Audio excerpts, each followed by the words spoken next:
आनंदम प्रणाम।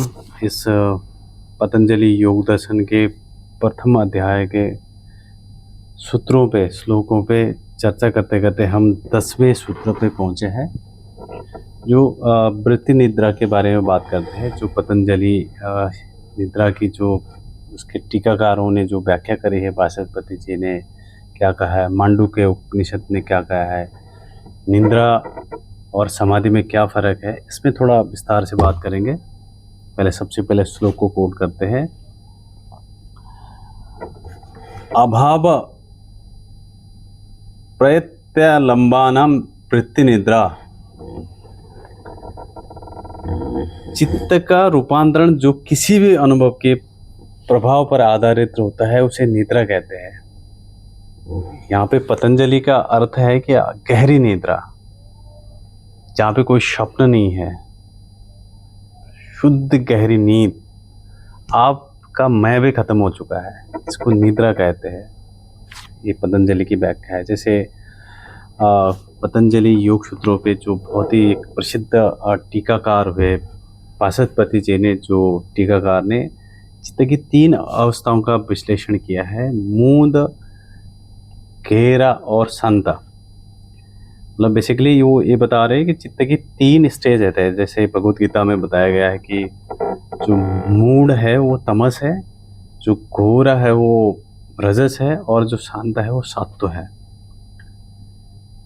अब यहाँ पे तीनों चीज़ें जो भी प्रकृति के आधार है, जो रजस है, तमस है, जो सत्व है, ये तीनों ही जो गुण है उसी से पूरा सब कुछ चलायमान होता है। जो कर्म की व्याख्या करते हैं भगवत गीता में स्वयं भगवान कृष्ण, तुम प्रति क्षण तुम कुछ भी नहीं करो तब भी कर्म हो रहा है, तुम रह ही नहीं सकते हो विदाउट का। और जो भी कर्म एक्शन लोगे ये तीनों के ही अंदर आएगा, या रजस से प्रभावित होगा, या तमस से होगा, या सत्व से प्रभावित होगा। अब जब शरीर में तमस बढ़ जाता है तो नींद आती है, जब नींद पे रजस बढ़ता है तो स्वप्न आते हैं, और जब गहरी नींद आती है तो निद्रा, dream less state, that is called सत्व की स्थिति है। इसी तरह से चित्त के जो 5 अवस्था होती है, पतंजलि के जो टीकाकारों ने बताया है, सबसे पहले है मूढ़। मूढ़ वो अवस्था है जहाँ पे राक्षस प्रवृत्ति होती है, जहाँ पे तमस प्रवृत्ति होती है, जहाँ पे दानवीय प्रवृत्ति होती है, जो ज्ञान पे आगे बढ़ने के लिए रोकता है। यहाँ पे आप समझ सकते हो जो भी नेगेटिविटी है, that is called all the तामसिक प्रवृत्तियाँ। और दैट इज, अगर आपका मन उस स्टेज में है, चित्त की अवस्था उस स्टेज में, you are in the trap of tamasic demon. तो दूसरा है क्षिप्त। ये क्षिप्त में जब होता है तो यहाँ पे रजस की प्रवृत्ति ज़्यादा होती है। एक डिजायर्स डिजायर डिजायर डिजायर्स, ये करो वो करो ये करो ये भी करो ये ना करो वो करो, मैं मेरा मेरा मेरा मेरा। क्षिप्त पूरा एक जगह पे नहीं है, 50 जगह पे टूटा पड़ा है। जितना चीज़ें इंद्रियों के टच पे आ रहा है उतनी चीज़ों पे भाग रहा है चित्त।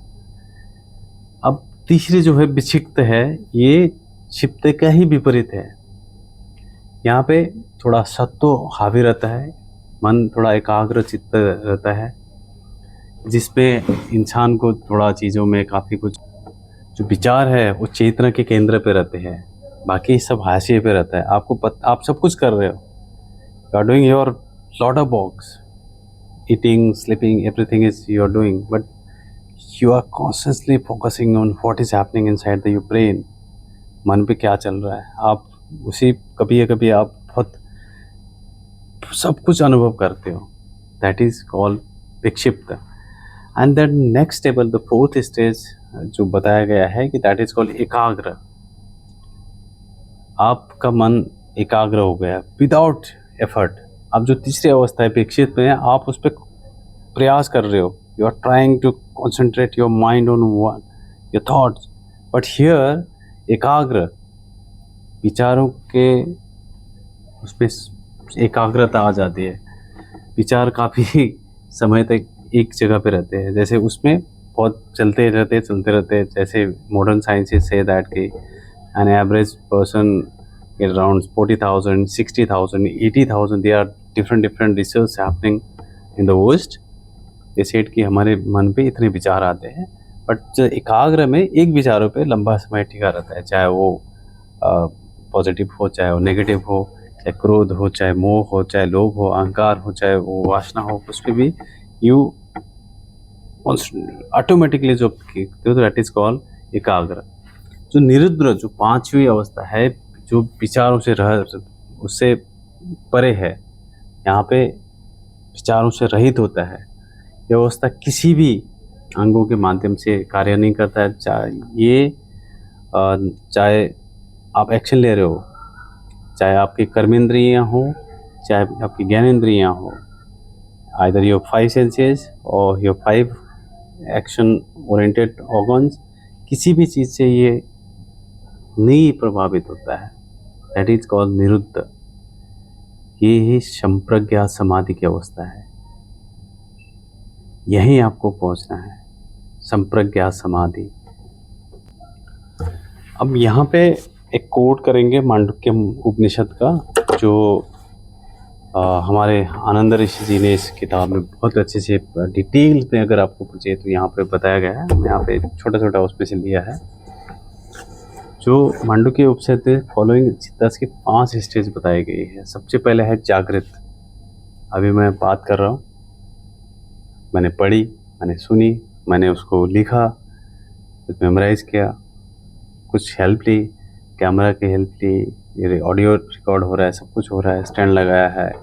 It is the first is जागृत, दैट इज जनरल, सामान्यतः हम सब कुछ कर रहे हैं, दैट इज कॉल्ड जागृत as per the Mandukya Upanishad, one of the very prime Upanishad out of 109 और 8 whatever it is. The second is स्वप्न। हम वी आर स्लीपिंग बट सपने चल रहे हैं, हमें पता है कुछ ना कुछ चल रहा है। सपने कभी डिजायर और फेयर ही आते, सपने और क्या आते हैं। तो that is called second. And the third one is सुषुप्त, सुषुप्ति, ड्रीम लेस स्टेज, जहाँ पे इस पतंजलि ने जो व्याख्या करी, गहरी स्वप्नहीन नींद, वृत्ति निद्रा की जो बात करी है पतंजलि जी 10वां सूत्र पे, तो वो मांडुक्य उपनिषद भी यही कह रहे हैं। तो सुषुप्ति जो चौथी स्टेज है, दैट इज कॉल्ड तुर्य, वही आपकी अवस्था है, वही आपका निर्विष समाधि है। तो हमने शुरू में भी कहा था कि जब नींद और समाधि में एक फ़र्क है। नींद में पता ही नहीं होता है, नींद में उठने के बाद पता चलता है कि मैंने गहरे नींद ली, लेकिन यहाँ पे जब आप समाधि लगती है, आपको सब समाधि का एहसास होता है, तो आपको सब पता होता है।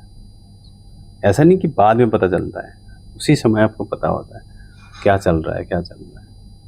लेकिन आप किसी चीज़ से उसमें अटैच नहीं है, यू आर डिटैच। आप दृष्टा हो, आप देख रहे हो बस चीज़ें हो रही है। तो ये पतंजलि के 10वां सूत्र थे। 10वां सूत्र पे जो अभाव प्रयत्न या लंबानम वृत्ति निद्रा की जो बात करी पतंजलि जी ने, जो इस पे टीकाकारों ने, चाहे वो मांडुक्य उपनिषद के थ्रू हो, चित्त की 4 अवस्थाएं हो, या भाषापति जी ने जो बहुत ही एक टीकाकार है पतंजलि, उसमें उन्होंने जो बताया है चित्त की अवस्था है, जो 5 मूड, क्षिप्त, विक्षिप्त, एकाग्र और निरुद्ध की जो बात करी है, आप कहाँ पे है उसको बढ़ाने का कोशिश करें। हम अगले 11वें सूत्र पे मिलेंगे। आप it's my humble request, please help us to grow।